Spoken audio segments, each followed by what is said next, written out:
trastornos disociativos y trastornos somatomorfos. Son trastornos mentales en los que la identidad, la memoria y la conciencia de una persona son alteradas o interrumpidas, y los trastornos somatomorfos, que involucran síntomas físicos o quejas que no tienen base fisiológica. Se cree que ambos grupos de trastornos ocurren debido a un conflicto o una necesidad psicológico subyacentes.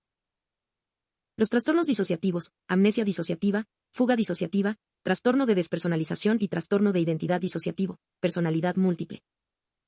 Los trastornos disociativos son muy publicitados y magnificados. Hasta ahora, excepto por el trastorno de despersonalización, se han considerado relativamente raros. Sin embargo, como vimos antes, los informes acerca de uno de estos trastornos, el de identidad disociativo, han aumentado de manera drástica. Correspondiente a este incremento, hay un debate legal complejo acerca de las conductas sobre las cuales un individuo es amnésico, como en las siguientes.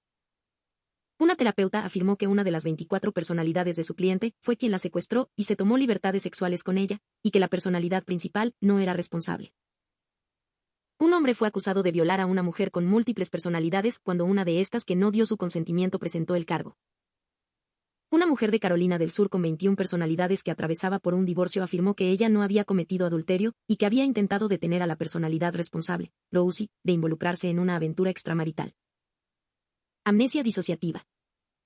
La amnesia disociativa es la pérdida parcial o total de información personal importante, que a veces ocurre de pronto después de un evento estresante o traumático.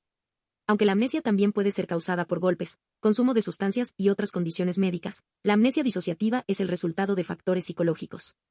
Por ejemplo, varios individuos reportados como perdidos después de los ataques del 11 de septiembre de 2001 a las Torres Gemelas en apariencia habían desarrollado amnesia.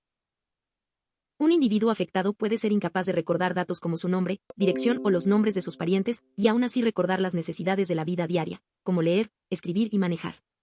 Los individuos con este trastorno a menudo obtienen altas puntuaciones en las pruebas que miden la susceptibilidad para ser hipnotizados, y es probable que informen depresión, ansiedad o una historia de estados de trance.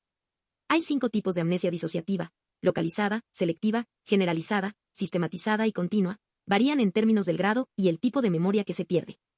La más común, la amnesia localizada, es un fracaso para recordar todos los eventos que ocurrieron en un periodo breve y específico, a menudo centrado en algún suceso muy doloroso o inquietante.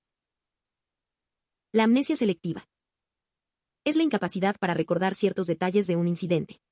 Por ejemplo, un hombre recordaba haber tenido un accidente de automóvil, pero no que su hijo había muerto en el choque. La amnesia selectiva es a menudo el argumento que presentan las personas acusadas de delitos violentos. Muchos asesinos dicen que recuerdan los argumentos, pero no recuerdan haber matado a alguien. Sin embargo, de acuerdo con un estimado, cerca de 70% de los delincuentes que dicen tener amnesia acerca del crimen están fingiendo. La amnesia generalizada es una incapacidad para recordar cualquier cosa de la propia vida pasada. Debido a la pérdida completa de la memoria de toda la vida de un individuo, a menudo se involucran las instituciones encargadas de la aplicación de la ley o los hospitales. La amnesia sistematizada es la que involucra la pérdida de memoria para ciertas categorías de información. Los pacientes pueden perder la capacidad para recordar todas las memorias de sus familias o una persona en particular. En un caso, poco después de la muerte repentina de su única hija, una mujer de edad avanzada no recordaba haber tenido una hija. Finalmente, la amnesia continua, la cuarta y menos común de la amnesia disociativa, es la incapacidad para recordar cualquier evento que haya ocurrido entre un periodo específico en el pasado y el tiempo presente. El individuo se mantiene alerta y atento, pero olvida cada evento sucesivo después de que ocurre. Este problema cognitivo puede ser pasajero, y es más común en las personas de más de 50 años. Fuga disociativa. La fuga disociativa, también llamada estado de fuga, es la confusión sobre la identidad personal, que a menudo implica la asunción parcial o completa de una nueva identidad, acompañada por un viaje inesperado lejos de casa. Muchos casos involucran solo cortos periodos lejos de casa y un cambio de identidad incompleto. Igual que con la amnesia disociativa, la recuperación del estado de fuga a menudo es abrupta y completa, aunque también puede ocurrir el retorno gradual de trozos de información. Se cree que los casos genuinos son de corta duración. Los estados de fuga en general duran pocas horas o días. Si se prolongan, debe surgir siempre la sospecha de simulación. Sin embargo, algunos estados de fuga pueden durar meses. Trastorno de despersonalización. Quizá el trastorno de despersonalización es el trastorno disociativo más común. Se caracteriza por sentimientos de irrealidad sobre el yo y el ambiente.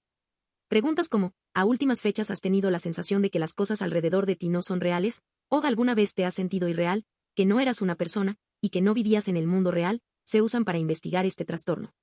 Una mujer describió sus síntomas de esta manera: es como si alguien sacara mi yo verdadero, lo pusiera en una repisa y lo guardara en algún lugar dentro de mí. Sea lo que sea, me hace no estar ahí. Los episodios de despersonalización pueden ser bastante intensos y producir gran ansiedad porque quienes lo sufren no lo consideran natural. Un diagnóstico de trastorno de despersonalización se da solo cuando los sentimientos de irrealidad y desprendimiento causan un daño mayor en el funcionamiento social u ocupacional. En un momento u otro, casi la mitad de los adultos habrá experimentado síntomas típicos breves del trastorno de despersonalización, usualmente después de sentir estrés severo. El trastorno puede ser de corta duración o de naturaleza crónica, dependiendo de las circunstancias individuales. La condición a menudo se acompaña de trastornos del estado de ánimo y de ansiedad. Trastorno de identidad disociativa. Trastorno de personalidades múltiples. El trastorno de identidad disociativo, TID, que antes se conocía como trastorno de personalidad múltiple, es una condición espectacular en la que dos o más personalidades relativamente independientes parecen existir en una persona. Las relaciones entre ellas a menudo son complejas. Solo una se manifiesta cada vez, y la alternancia de las personalidades en general produce periodos de amnesia en la que ha sido desplazada. Sin embargo, una o varias de ellas pueden estar conscientes de la existencia de las otras. Las personalidades usualmente difieren entre sí y a veces son opuestas directamente. Las características de este trastorno han cambiado con el tiempo. Gaff y Sims en 1993 compararon los informes de caso de 1800 a 1965 con aquellos de la década de 1980. Los casos más tempranos involucraban menos personalidades, 3 contra 12, una edad de inicio más tardía de la primera disociación, 20 años en comparación con la edad de 11 en la década de 1980. Una proporción más grande de hombres y una menor prevalencia de maltrato infantil. De manera similar, Pope y sus colegas rastrearon publicaciones asociadas con el trastorno y la amnesia disociativa durante un periodo de 20 años. El número de publicaciones fue bajo en la década de 1980, ascendió a un alto pico a mitad del decenio de 1990 y después declinó bruscamente para 2003. Ningún otro trastorno mostró este fenómeno de burbuja. Los investigadores concluyeron que tanto el TID como la amnesia disociativa disfrutaron de un breve periodo de moda que ahora ha disminuido. Estas entidades de diagnóstico en la actualidad no gozan de aceptación científica generalizada. Las explicaciones psicológicas principales para los trastornos disociativos provienen de la teoría psicodinámica, aunque también se piensa que las vulnerabilidades individuales como la susceptibilidad a ser hipnotizado o sugestionado desempeñan un papel importante. La teoría psicodinámica ve los trastornos disociativos como el resultado del uso de la represión que hace un individuo para bloquear de la conciencia eventos desagradables o traumáticos. Cuando no es posible reprimir por completo estos estímulos, debido a la intensidad de los impulsos o la fortaleza deficiente del yo, puede ocurrir la disociación o separación de ciertos procesos mentales. En la amnesia y la fuga disociativas, por ejemplo, grandes partes de la identidad personal de un individuo ya no están disponibles para la conciencia. Este proceso protege al individuo de las memorias o los conflictos dolorosos. El proceso de disociación se lleva al extremo en el TID. Aquí, las divisiones en los procesos mentales se vuelven tan extremos que se forman identidades más o menos independientes, cada una con su conjunto de memorias propio. Esto es todo, espero que esta información te sirva y nos ayudes a compartir. Te invito a que te suscribas al canal, nos des me gusta y le des a la campanita para recibir notificaciones de nuestros nuevos videos. Saludos.